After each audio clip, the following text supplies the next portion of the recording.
12 दिसंबर 2025 को एक लड़की जिसकी ज्यादा उम्र नहीं है वह एक मार्केट में खड़ी होकर अचानक से जोर जोर से चीखने चिल्लाने लगती है। और जब लोग वहां पर इकट्ठा होते हैं तो वह उनसे कहने लगती है कि यहां पर पुलिस को बुला दो, मुझे पुलिस से बात करनी है।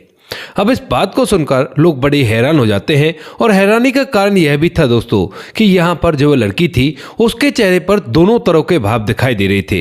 यानी कि उसे देखकर लग भी रहा था कि ये खुशी में पुलिस को बुला रही है और ये भी लग रहा था कि इसके अंदर बहुत ज्यादा दर्द छुपा हुआ है। उसके बाद पुलिस वहां पर आती है और जब यहां से इस लड़की की पूरी कहानी सुनी जाती है तो पुलिस वाले भी अपनी आंखों में आंसू ले आते हैं और सभी लोग पूरी तरह से हैरान हो जाते हैं। क्या थी ऐसी कहानी, पूरी सच्चाई के बारे में जानने के लिए वीडियो को अंत तक जरूर देखें। नमस्कार दोस्तों, मेरा नाम है जीतू और आप लोग देख रहे हो जीतू देश चैनल। वीडियो को ज़्यादा से ज़्यादा लाइक करें और चैनल को सब्सक्राइब करना ना भूलें। बिहार प्रदेश का एक जिला है बेगूसराय और बेगूसराय के अंदर एक बकरी थाना आता है, जिस थाने के क्षेत्र के अंतर्गत की घटना है और यहीं पर यह लड़की ऐसा कर रही थी। लेकिन इसकी शुरुआत यहाँ से नहीं होती है, इसकी शुरुआत होती है सीतामढ़ी जिले से। सीतामढ़ी जिले के अंदर एक परिवार रहा करता है। परिवार के अंदर माता पिता और एक उनकी लड़की है, जिस लड़की का नाम होता है लाडो। लाडो के जो माता पिता हैं उनके पास ज़्यादा रुपया पैसा तो नहीं है, वह जैसे तैसे मेहनत मजदूरी करके अपना जीवन व्यतीत किया करते हैं और अपनी बेटी को लाड़ चाप से पाल पोस कर बड़ा कर रहे हैं। दरअसल यहाँ पर जो लाडो के पिता हैं उनका सपना है कि बेटी पढ़ लिख कर एक बड़ा अधिकारी बने, क्योंकि उनकी पूरी जिंदगी इसी तरह से छोटे छोटे काम करने में चली गई है, लेकिन उन्हें कुछ भी हासिल नहीं हुआ है। और तो लोग इज्जत से बात भी नहीं किया करते हैं और इसी वजह से वो अपनी बेटी को इतना पढ़ाना लिखाना चाहते हैं ताकि बेटी पढ़ लिख कर इज्जत से रह सके और लोग इज्जत की निगाहों से उसकी तरफ देखा करें। यहाँ पर जो पिता होते हैं वह अपनी 13 साल की बेटी लाडो से ये बात कहा करते हैं और बेटी भी अपने पिता के कहे अनुसार इन सभी कामों को परफेक्टली करने की कोशिश करती है। यहाँ पर जो लाडो होती है वह पढ़ाई लिखाई करती है और जब भी कभी अपने पिता से कह दिया करती कि पिताजी मुझे किताब चाहिए, मुझे तो ये सामान चाहिए, मुझे वो सामान चाहिए, तो पिता बिना किसी सवाल के फौरन से उस सामान को लाकर उसे दे दिया करता। कहा करता कि बेटी पढ़ाई लिखाई में कोई कसर मत छोड़ना, बाकी सामान सब कुछ मैं तुम्हें ला दूंगा। बाप बेटी और पूरा परिवार बड़ा ही खुश होता है और धीरे धीरे समय बीतता है। समय बीतने के साथ साथ यहाँ पर एक दिन अचानक से जो पिता होते हैं लाडो के, उनकी तबीयत खराब हो जाती है और जब उनकी तबीयत खराब होती है तो यहाँ पर लाडो की माँ उन्हें डॉक्टर साहब को दिखाती है और उनका ट्रीटमेंट चलने लगता है। यहाँ पर अब तक दोनों पति पत्नी ने अपनी बेटी के भविष्य के लिए कुछ पैसे जमा कर रखे थे कि उसकी शादी वगैरह हो गई या फिर उसकी पढ़ाई आगे होगी, ज़्यादा पैसे लगेंगे तो इन पैसों से अपनी बेटी की पढ़ाई लिखाई करवा देंगे या उसकी शादी में इन पैसों को लगा देंगे। तो यहाँ पर जब पति बीमार हो जाता है तो जो लाडो की माँ होती है वह उन पैसों को भी अपने पति की देखरेख में लगा देती है। अब सारा पैसा जब खर्च हो जाता है तो उसके बाद अब जब उनके पास पैसा नहीं बचता तो यहाँ पर जो लाडो की माँ होती है वह अब दूसरों के घरों में झाड़ू पोछा करने लगती है और सोचती है कि झाड़ू पोछा करके कुछ पैसे इकट्ठा हो जाएंगे। लेकिन यहाँ पर उसके चलते भी उसके जो पति होते हैं वो ठीक नहीं हो पाते हैं और धीरे धीरे करके यहाँ पर जो लाडो के पिता होते हैं वह एक दिन अचानक से इस दुनिया को छोड़कर विदा हो जाते हैं। अब जब लाडो के पिता इस दुनिया को छोड़कर चले गए थे तो उसके बाद घर के अंदर एकदम से मातम का माहौल हो जाता है और घर के अंदर जो माँ बेटी हैं वो फूट फूट कर रोने लगते हैं।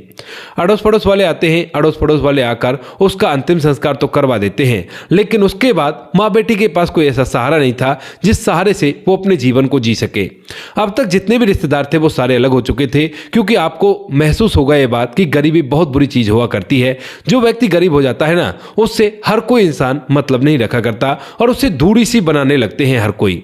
तो ऐसा ही यहाँ पर होता है, जब यहाँ पर इन पर गरीबी का पहाड़ टूट पड़ता है तो उसके बाद इनके जो रिश्तेदार थे वो भी इनसे दूरियां बना लेते हैं। सोचते हैं कि पति तो मर गया है, अब ये पैसों को वापस कहां से देगी, और इसी वजह से कोई भी उनके आसपास नहीं आता है।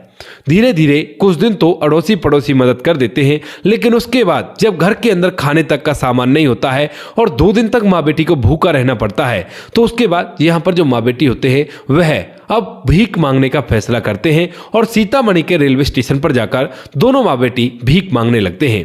माँ अपनी बेटी को लेकर वहीं पर भीख मांगा करती है और लोग इधर उधर से मदद भी करते हैं। जैसे तैसे करके उनका इतना काम चल जाता है कि उन्हें भूखा नहीं रहना पड़ता।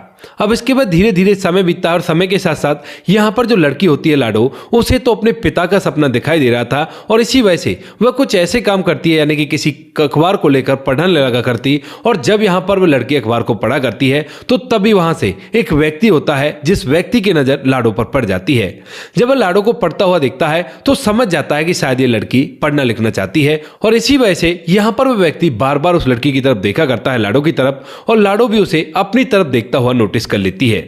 धीरे धीरे कुछ समय बीतता है और कुछ समय बाद यहाँ पर जो व्यक्ति होता है वह अब उनके लिए खाने पीने का सामान भी लाने लगता है और बार बार वहां पर जाकर उनसे बातचीत भी किया करता है थोड़ी थोड़ी।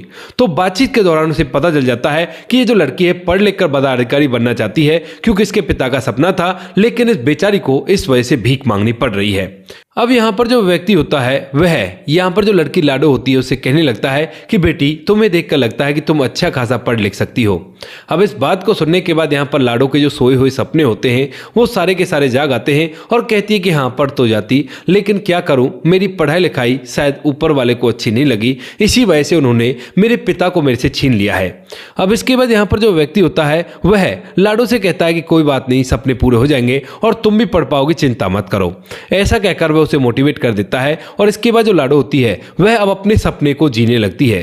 सोचती है कि सच में मैं पढ़ लिख सकती हूँ तो मैं जरूर से पढ़ूंगी, कोई भी दिक्कत नहीं है।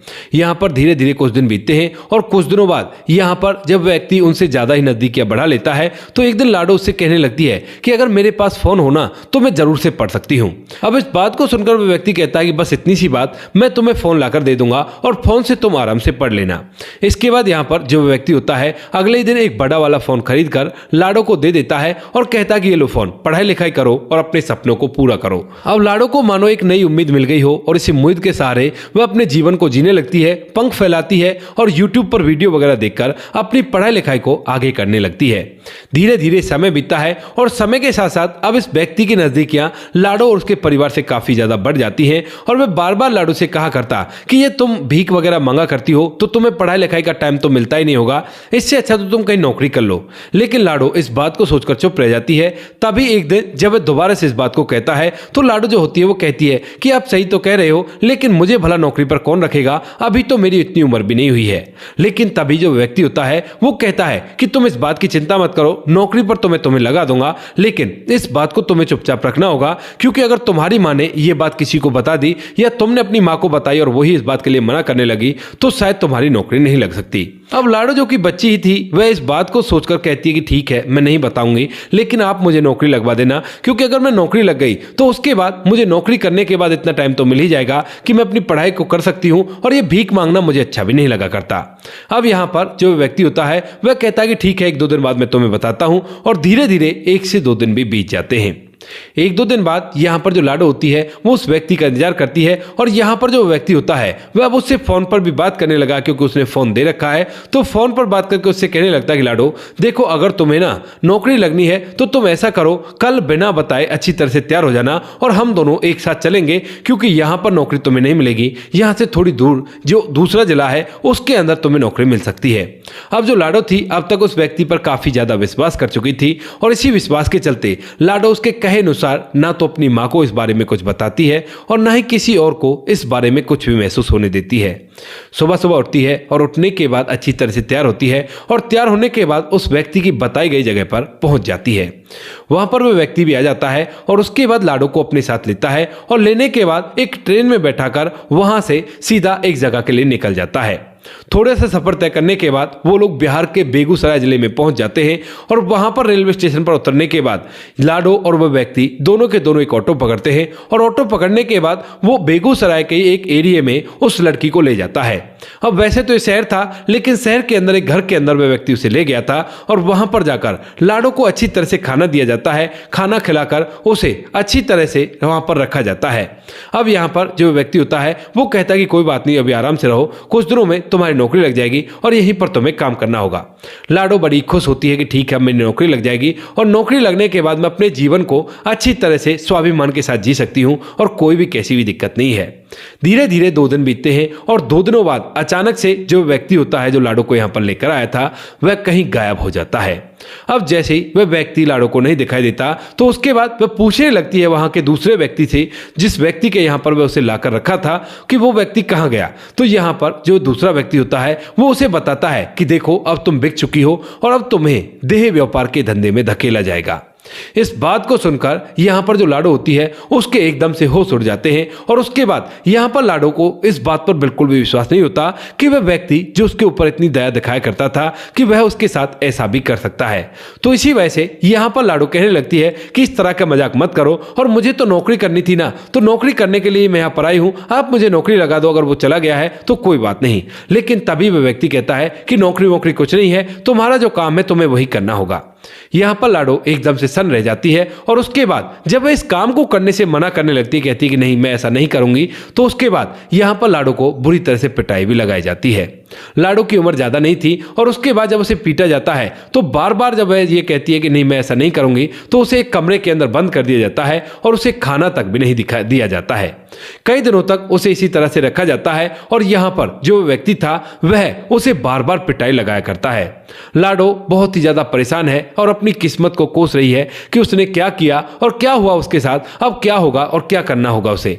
यही सोचकर वह काफी ज्यादा परेशान रहती है और इसी परेशानी के चलते जब एक दो दिन उसको इस तरह से रहते हुए हो जाते हैं तो तभी उसके पास एक और लड़की आती है जो कि पहले से इस काम को किया करती थी। वह उसके पास आकर उसे समझाने लगती है, कहती है कि देखो जिद मत करो इन बातों की, अगर तुम जिद करोगी तो ये व्यक्ति जिसके पास हो तुम, इसका नाम अब्बास खलीफा है और ये बड़ा ही निर्दयी है, ये तुम्हें बुरी तरह से पीटेगा और तुम पर बिल्कुल भी रहम नहीं करेगा और अगर तुम इस दुनिया को छोड़कर चली गई तो भी इसे पूछने वाला कोई भी नहीं है, क्योंकि यहाँ पर तुम्हें कोई भी जानता पहचानता नहीं है और कोई भी तुम्हारा साथ नहीं देगा। इस बात को सुनकर यहाँ पर जो लाडो होती है वो फिर भी मना करती है, लेकिन वो उसे समझाकर चली जाती है, कहती है कि देखो तुम्हारी मर्जी है, जो तुम्हें करना हो वो ठीक है, अगर नहीं करना तो कोई बात नहीं है। इसके बाद यहाँ पर लाडो जब दोबारा से वह व्यक्ति उसे पिटाई लगाने के लिए आता है तो मजबूरन इस काम के लिए हामी भर लेती है और उसके बाद जो अब्बास खलीफा होता है वह उसके लिए ग्राहक लाने लगता है। 2024 से लगातार उसको यही काम करना पड़ता है। जब भी वह कभी भागने की या बाहर निकलने की कोशिश करती है तो वहां पर उसके लिए लड़के रख रखे थे जो उसका ध्यान रखेंगे कि ये यहां से भाग न जाए। तो लाडो की सारी कोशिशें नाकामयाब होती हैं और वह इस बात से काफी ज्यादा परेशान तो है, लेकिन मजबूरी में ये काम कर रही है। धीरे धीरे जब 2025 का रक्षाबंधन आता है तो यहाँ पर लाडो को अचानक से याद आने लगती है अपने पिता की और साथ में उसे लगने लगता है कि अगर मेरा कोई भाई होता तो शायद मुझे ये दिन ना देखना पड़ता, क्योंकि लाडो का अगर कोई भाई होता उससे बड़ा तो वह परिवार की जिम्मेवारी को कंधों पर उठा लेता और उसके बाद ना तो माँ बेटी को भीख मांगनी पड़ती और ना ही उसके साथ ये सब कुछ होता। ऐसा सोच सोचकर वह काफी ज्यादा परेशान होती है, लेकिन तभी उसे लगता है कि कोई बात नहीं, भाई नहीं है तो क्या हुआ, ऊपर वाला तो है। सुना है कि जिसका पिता नहीं हुआ करता तो ऊपर वाला ही उसका पिता हुआ करता है और जिसका भाई नहीं हुआ करता तो उसका ऊपर वाला ही भाई हुआ करता है। यही सोचकर यहाँ पर जो लाडो होती है वो इस रक्षाबंधन पे अपना भाई बनाकर ऊपर वाले को राखी बांधना चाहती है और इसी वजह से यहाँ पर जब 2025 का रक्षाबंधन आता है तो अपने साथ काम करने वाली एक सहेली से कहती है कि ऐसा करो मेरे लिए एक राखी लाकर दो और मैं तो किसी को राखी बांधना चाहती हूँ। अब सहेली उससे पूछती है कि किसको, तो वह कहती है कि मैं ऊपर वाले को राखी बांधूंगी क्योंकि वही मेरा भाई है और वही मेरी रक्षा करेगा। यहाँ पर उसकी सहेली जिसको बाहर आने जाने की छूट थी क्योंकि वह काफी दिनों से इस काम में थी तो इसी वजह से उसे बाहर जाने दिया जाता है और वह उसके लिए एक राखी खरीद कर ले आती है। यहाँ पर जो लाडो होती है वह रक्षाबंधन के दिन वहां पर पूजा घर के अंदर जो तस्वीर थी उसको राखी बांध देती है और राखी बांधने के बाद वो ऊपर वाले से कह देती है कि देखो अब मैंने आपको राखी बांधी है तो आप मेरे भाई हुए और आप ही मुझे यहाँ से निकालोगे, मुझे यहाँ से निकलना है और अपने पिता के सपनों को पूरा करना है। ऐसा कहकर वह अब अपने इसी काम धंधे में लग जाती है, लेकिन उसे बार बार इस बात का दुख तो हुआ करता है, लेकिन फिर वो लास्ट में सोचा करती है कि कोई नहीं, ऊपर वाला है, ये सब कुछ अपने आप देख लेगा। धीरे धीरे समय बीतता है और बीतते बीतते समय आ जाता है दिसंबर का। 12 दिसंबर 2025 की बात होती है। दोपहर के 1 बजे जब यहाँ पर जितने भी लोग इसकी रखवाली के लिए बैठे हुए थे वो सभी नमाज पढ़ने के लिए जाते हैं और जैसे वो नमाज पढ़ने के लिए जाते हैं तो यहाँ पर लाडो को ये मौका सही दिखता है और उसके बाद आज वो तय कर लेती है कि अब वह यहाँ से निकलेगी, क्योंकि इतने दिन यहाँ पर रहने के बाद उन लोगों को भी लगता है कि ये यहाँ से कहीं नहीं जाएगी और इसी वजह से वो लोग एक साथ नमाज पढ़ने के लिए चले जाते हैं। जैसे ही वहां पर वो नमाज पढ़ने के लिए जाते हैं तो लाडो इस घर से निकल जाती है चुपके से और निकलकर जैसे मार्केट में पहुंचती है तो एक चौराहे पर आकर उसे बहुत ज्यादा खुशी होती है, क्योंकि पिछले 1 साल से लगातार वो ऐसी जगह पर बंद है जहां पर बाहर की जगह उसने देखी नहीं है और बाहर इस चीजों को देखकर कि सभी लोग स्वतंत्र घूम रहे हैं उसे महसूस होता है कि आज वो आजाद हो गई है। इसी वजह से वो जोर जोर से चीखने चिल्लाने लगती है और जब अड़ोस पड़ोस वाले लोग कुछ वहां पर इकट्ठा हो जाते हैं और उससे पूछने लगते हैं कि क्या हुआ, तो यहाँ पर जो लाडो होती है वो रोते हुए पुलिस वालों को बुलाने की गुहार लगा आती है। अब यहाँ पर जब ये बात वो अड़ोस पड़ोस के लोग सुनते हैं तो बड़े हैरान हो जाते हैं, क्योंकि उसके चेहरे पर मिले जुले भाव थे। वो खुश भी थी कि वो आजाद हो गई है और दुखी इस बात से थी कि उसको बहुत कुछ झेलना पड़ रहा है, और डर भी था उसके चेहरे पर, क्योंकि उसे डर ये था कि कहीं उसके लोग ना आ जाएं जहां से वो छूटकर आई है। अगर वो आ गए तो दोबारा से उसे ये सब कुछ झेलना पड़ेगा। अब जब पुलिस वालों को बुलाने के लिए बोलती है, रो भी रही है, तो यहाँ पर पुलिस को बुलाया जाता है। और जब पुलिस वाले आ जाते हैं तो जो लाडो होती है उसे वह अपने साथ ले जाते हैं। जब लाडो को अपने साथ ले जाया गया है और वहां पर जाकर उसके बारे में पूछताछ की गई है, तो उसने पुलिस वालों को वो पूरी कहानी बताई, जिसे सुनने के बाद पुलिस वालों की आंखें नम हो गई। और जैसे ये कहानी लोगों के सामने आती है, क्योंकि कुछ लोग वहां से जहां पर लाडो ये सब कुछ कर रही थी सीधा पुलिस स्टेशन चले जाते हैं और उसकी पूरी कहानी को जानते हैं, तो वो लोग भी पूरी तरह से हैरान हो जाते हैं और चारों तरफ इस बात की चर्चा हो जाती है। यहाँ पर इस लड़की का नाम बदल दिया गया है ताकि उसकी जिंदगी में कोई भी दिक्कत ना आ सके, क्योंकि वो सब कुछ उसके लिए एक बुरा सपने से कम नहीं था। पुलिस वालों ने आश्वासन दिया है कि वो उस लड़की को उसकी जगह तक पहुंचा देंगे। बाकी आप लोग क्या कहना चाहते हो इस कहानी के बारे में? आपकी जो भी राय कमेंट सेक्शन में लिख सकते हो, लोगों के साथ शेयर कर सकते हो। वीडियो अगर अच्छी लगे तो वीडियो को लाइक और चैनल को सब्सक्राइब जरूर करें, ताकि हमें थोड़ा सा हौसला मिल सके आप लोगों के लिए ऐसी अच्छी वीडियो बनाने के लिए। इन कहानियों को सुनाने का उद्देश्य किसी को परेशान करना बिल्कुल भी नहीं है। ये कहानी आपको इसलिए सुनाई जाती है ताकि आप लोग इन कहानियों में से कुछ ना कुछ सीख सको और अपने जीवन में उस चीज को अप्लाई कर सको। अब बारी आती है हमारे कुछ प्यारे सब्सक्राइबर की, जो हमारी वीडियोस पर बहुत अच्छे कमेंट भेजा करते हैं, उनके नाम लेने की। हमारे साथ है गणेश कुमार जी, जो कहते हैं कि बहुत अच्छी लगी, इसके लिए आपको बहुत बहुत धन्यवाद। कोई ऐसी कहानी आती है जीतू भाई जिसमें आंखों से आंसू बहने लगते हैं। गणेश वर्मा, उत्तर प्रदेश, प्रतापगढ़। गणेश वर्मा जी, आपका तहे दिल से धन्यवाद अपना कीमती वक्त निकालकर हमें इस लायक समझने के लिए।